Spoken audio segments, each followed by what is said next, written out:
जय गुरु जी, शुक्राना गुरु जी। गुरु जी की संगत दिल्ली से बोल रही हूँ। मैं इसे शुक्राना सत्संग तो नहीं कहूँगी, लेकिन अपने दिल की बात किसी न किसी से शेयर करना चाहती हूँ, इसलिए मैं ये सत्संग कर रही हूँ। मैंने गुरु जी से तो हमेशा रोज़ दिन रात बात करती रहती हूँ, क्योंकि मेरे पास और कोई नहीं है जिससे मैं बात कर पाऊँ। मेरे घर में 4 मेंबर हैं, 2 मेरे बेटे और 1 मेरा हस्बैंड और 1 मैं।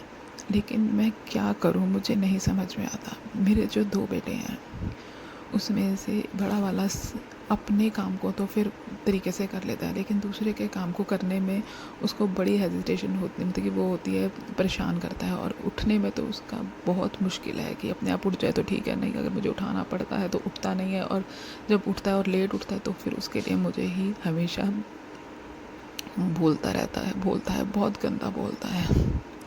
और मेरा छोटा बेटा, उसके तो और भी क्या कहने। उसने अपनी पढ़ाई छोड़ दी कि नहीं पढ़ रहा था, तो हमने कहा पढ़ना है नहीं तो दुकान पे जाना पड़ेगा। कहता हाँ जाऊँगा, चला जाऊँगा। तो वो पिछले 2 से ढाई महीने से दुकान पे रेगुलर जा रहा है। लेकिन उसका अभी क्या है कि उसके पापा जाते नहीं हैं दुकान पे। उनको पता नहीं क्या इशू है, अपनी बॉडी से परेशान है, वैसे परेशान है, मुझे नहीं पता। वैसे उनको दिक्कतें हैं काफ़ी, बॉडी से भी और लेकिन और मेंटली भी। लेकिन मेरे को भी है दोनों चीज़ें। हम ये कहते हैं कि हम करेंगे तो काम होगा, लेकिन वो इस बात को नहीं समझ पाते और बैठे रहते हैं। उसकी वजह से मेरे छोटे बेटे को शॉप उन्होंने कहा कि तू ही खोलेगा, तू ही बढ़ा के आएगा।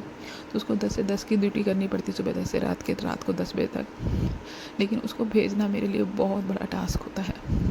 जब वो सुबह उठता है, उसको पहले 2 ढाई घंटे पहले उठाना, प्यार करना, रोटी सोते सोते मैं खिलाती हूँ उसको, फिर भी उसको मेरे पे तरस नहीं आता। मजाक करने में कहते कहते इतना गंद बोलता है मेरे से, तू ये कर, तू वो कर, तू उधर जा, तू उधर जा, तू करके बात करता है मेरे से। और मैं सच्ची बहुत मेरे अंदर दिल दुखता है, लेकिन मुझे उसके साथ करना पड़ता है, क्योंकि उसको दुकान पे भेजना है। पटका नहीं आएगा, पगड़ी नहीं आएगी, उसका ब्लेम भी मेरे ऊपर। सारा काम मैं उसका करती हूँ, पटका भी मैं बांधती हूँ, पगड़ी की पोनी भी मैं करती हूँ। और जब नहीं आती तो उस चीज़ को भी मेरे ऊपर चीखता है। कल तो इतनी बुरी हालत कर दी कि नहीं पगड़ी की पोनी आ रही थी तो कहता लाइट बंद कर दो, मैं लेट रहा हूँ थोड़ी देर। मैंने लाइट बंद कर दी, फिर दूसरी साइड में इधर आओ, फिर मैं उधर गई उसकी साइड। अब कहता अब जाओ दोबारा लाइट जलाओ, और पहले दोबारा लाइट जलवाई, और फिर कहता इधर आओ, फिर मैं उधर गई, तो फिर कहता लाइट बंद, वहाँ जाकर दोबारा लाइट बंद करो। ऐसे टॉर्चर करता मुझे। और इनके पापा, इनमें से जाया नहीं जाता, लेकिन उनको तैयार करना भी बहुत बड़ा टास्क है। उनकी पगड़ी अगर वो वैसे नॉर्मल तरीके से तैयार होकर जा रहे तो चले जाते हैं, फिर भी उनको किसी का गुस्सा ना चढ़े, इसका ध्यान रखना पड़ता है बहुत ज़्यादा। और उनकी अगर उन्होंने टर्बन पहन के तैयार होकर जाना है तो मुझे तब भी बहुत डर लगा रहता है। लेकिन गुरु जी की कृपा से अब थोड़ा कम डर लगता है, लेकिन फिर भी लगा रहता है डर। मैं बस इतना अपना शेयर करना चाहती हूँ कि ये चीज़ मेरे किसी को नहीं बता पाती, अपने माँ बाप को थोड़ी थोड़ी बातें पता है सबको, लेकिन जो बिल्कुल डीपली करके बताओ ना, मेरे साथ ऐसा करते नहीं बता पाती। अपने माँ जब से मैं बीमार पड़ी, मैंने उसका बहाना लगा के सबसे बात करना भी छोड़ दिया। मेरा हस्बैंड घर पे होते हैं,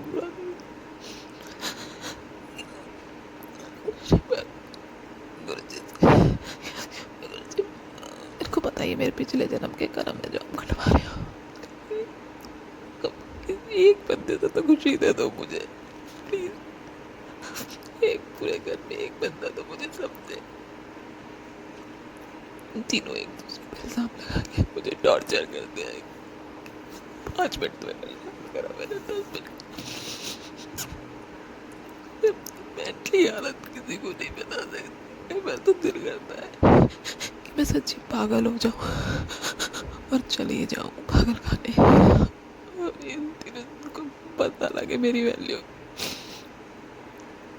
लेकिन ऐसा हो नहीं, पता नहीं हो नहीं सकता क्या है, मुझे कुछ समझ नहीं आता। इसलिए आज मैं ये सत्संग तो नहीं, गुरु जी मेरे हमेशा साथ है। गुरु जी से हमेशा ये अरदास करती हूँ, अगर दुख दे रहे हो तो मुझे सहन करने की शक्ति इतनी दो कि मैं सहन कर पाऊँ। मेरे चेहरे से हंसी हमेशा के लिए उड़ गई है, बहुत मुश्किल से। और अगर हंसती हूँ, अगर किसी का मेरे घर से फ़ोन आता है, अगर मैं हंस भी दूँ तो ये तीनों ऐसे देखते हैं कि वैसे इनके चेहरे में हंसी नहीं आती है, आप देख कैसे हंस रही है। इनको मेरी तरफ किसी की कोई परवाह नहीं है। तो बस ये है कि हमारे साथ ये कैसी है, हमारे साथ हम कुछ भी करें बस ये हंसती ही रहे, तीनों को यही चाहिए। गुरु जी की अनंतम कृपा मेरे ऊपर है। बस ये दिल की बातें मैं गुरु जी से तो हमेशा कर पाती हूँ, लेकिन आज ऐसा लगा कि जैसे कि मैं रिकॉर्ड करके शेयर करूँ, तो इसलिए मैंने शेयर कर रही हूँ। जय गुरु जी, शुक्राना गुरु जी। गुरु जी के मंत्र जाप से मैं अपनी